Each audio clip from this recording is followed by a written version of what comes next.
నమస్కారం అండి. నమస్తే అమ్మా. గురువుగారు, స్వామివారికి పచ్చకర్పూరంతో బొట్టు పెట్టడం అనేది చూస్తుంటాం నామం లాగా. అంటే అసలు నిజంగా ఈ బొట్టు పెట్టడం వెనకాల ఉద్దేశం ఏంటి? ప్రత్యేకించి పచ్చకర్పూరంతో బొట్టు అంటే నాకైతే వినటానికి కొంచెం కొత్తగానే ఉంది.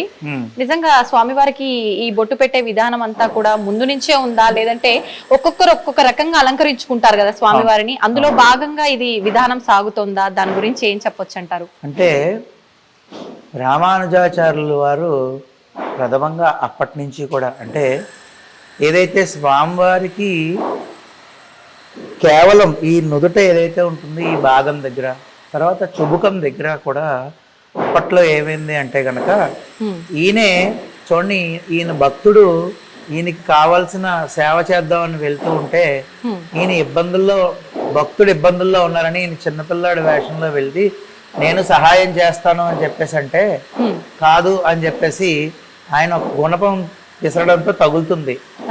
అప్పుడు ఒక పచ్చకర్పూరం అప్పటి నుంచి కూడా ఆయనకి పెడితే చలవ చేస్తుంది అని.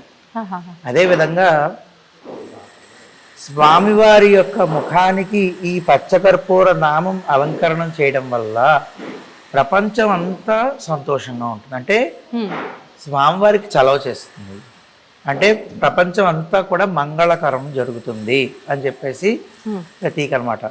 ఆ విధంగా స్వామివారికి ఒక్కొక్క ఆలయంలో ఒక్కొక్క విధంగా ఆచరణ అనేది జరుగుతూ ఉంటుంది.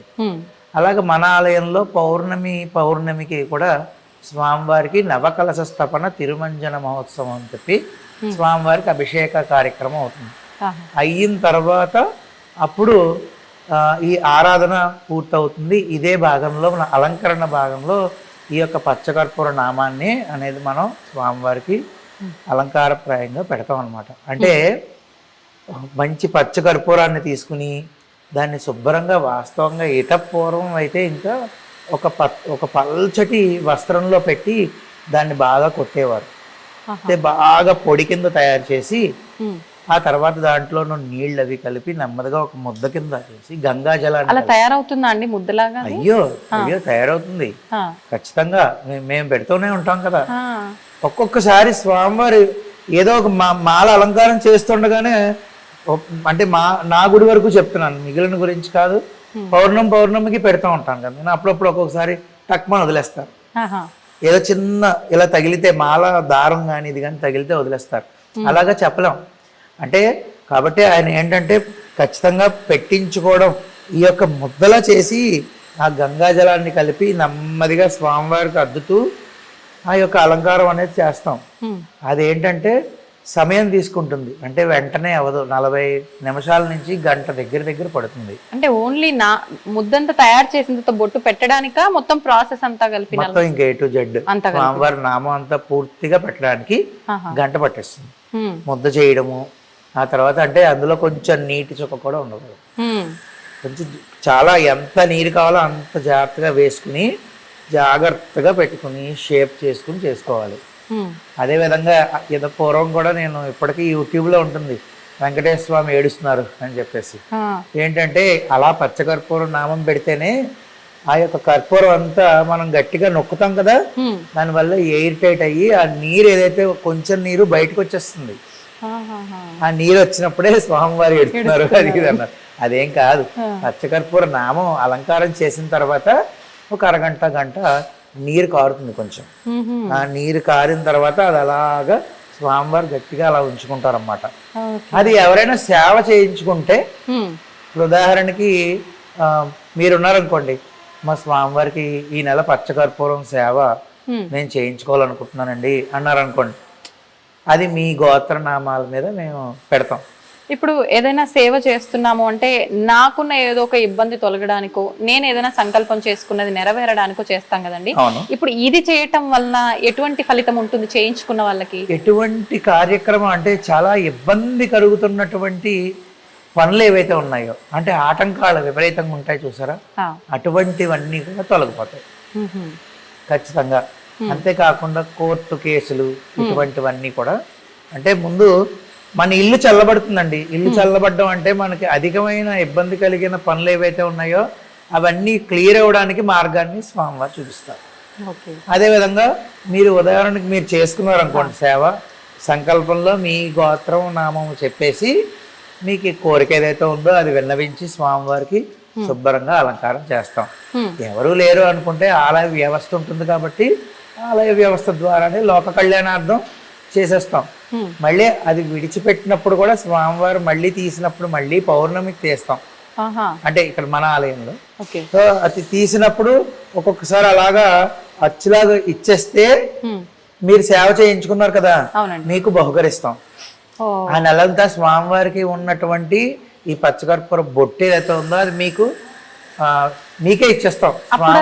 మేము దాన్ని ఏం చేయాలి? మీరు ఏం చేయాలంటే మీ ఇంట్లో ఐశ్వర్యం కలిగిన బీరువా, ఈ బీరువాలో ఐశ్వర్యం పెట్టే చోట, వస్త్రాలు పెట్టే చోట లాకర్లో పెట్టుకోవాలి. అది అలా ఉంచుకోవాలి. అది ఇంటికి మంచి జరుగుతుంది అలాగా.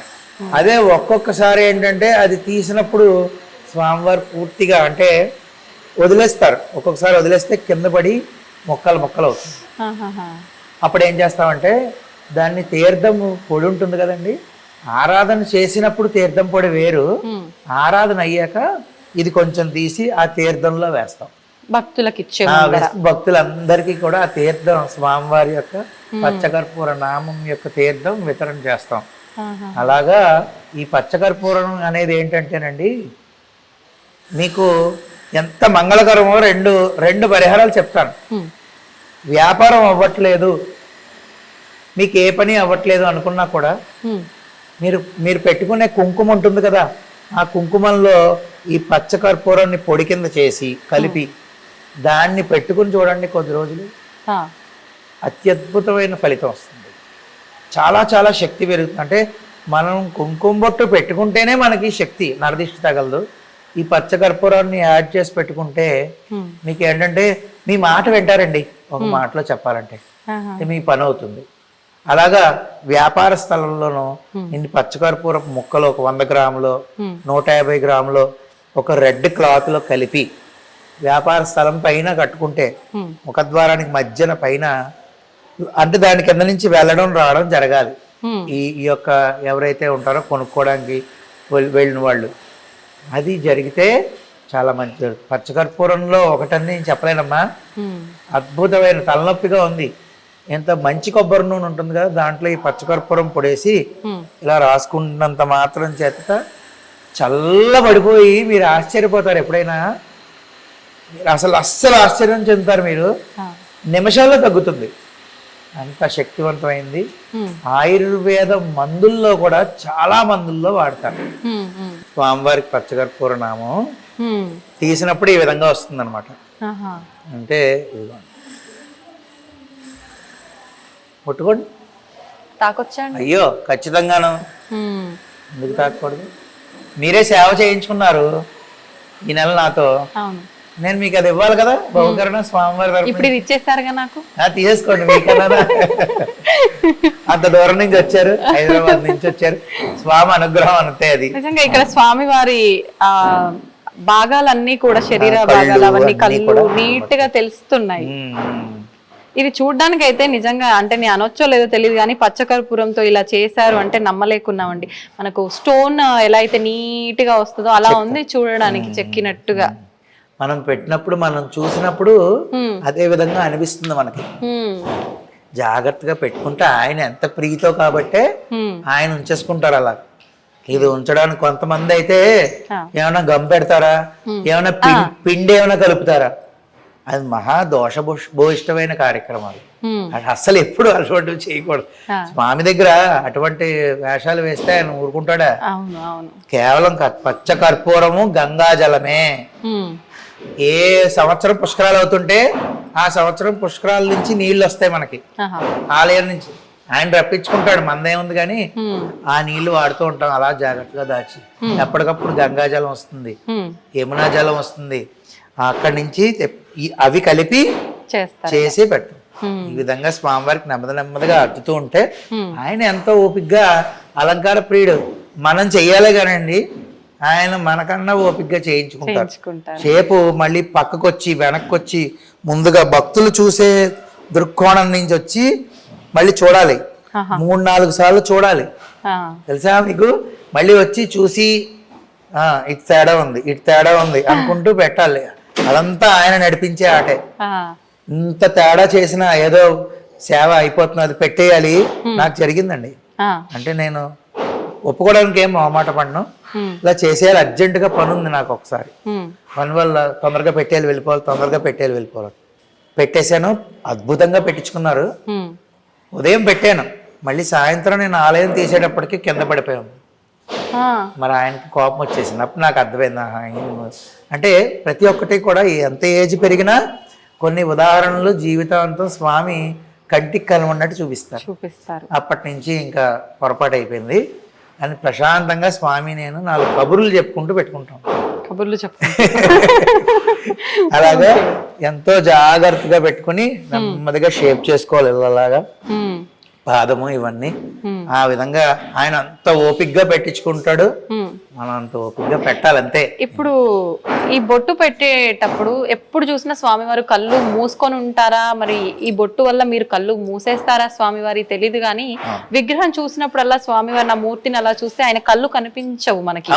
ఎందుకనండి? దాని వెనకాల కూడా అంటే నుదుటి దగ్గర నుంచి ఈ యొక్క కన్ను చివరి భాగం వరకు అన్నమాట. అవును, కన్ను చివరి భాగం వరకు పూర్తిగా పెట్టడం అనేది ఆనవాయితీ.